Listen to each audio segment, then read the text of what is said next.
Salut les biloutes, comme dirait mon ami Stéphane Poels, vous connaissez. Dites-lui d'ailleurs en passant qu'il doit se raser pour les émissions du soir. Ça c'était trêve de plaisanterie. Je vais faire un petit bilan sur ce début d'Euro. Je dirais tout simplement, nous sommes dans des pays paisibles parce que la Suisse et l'Autriche, on n'a pas l'impression qu'il y a un grand événement.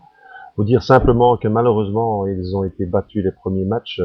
Toutes les petites nations d'ailleurs, les grandes nations sont présentes, sans très bien jouer, l'expérience. Donc on retrouve effectivement l'Allemagne.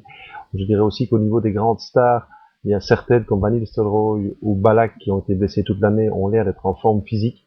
Par contre, il y en a d'autres qui ne sont pas encore bien dans l'événement, comme par exemple Ribéry. On attend beaucoup de lui. Tout simplement, vous dire aussi que cet Euro est parti d'une manière, à mon avis, très très calme. C'est vrai qu'au niveau de l'ambiance, on remarque par rapport à la Coupe du Monde 2006 que dans les rues, il y a moins d'animation. Et je pense que ça va commencer à monter. Les stades sont petits, c'est vrai, sont très petits. Et puis une petite anecdote qui me tient à cœur quand même, c'est que la Suisse est un pays où on a été battu et on n'a pas l'air de dramatiser.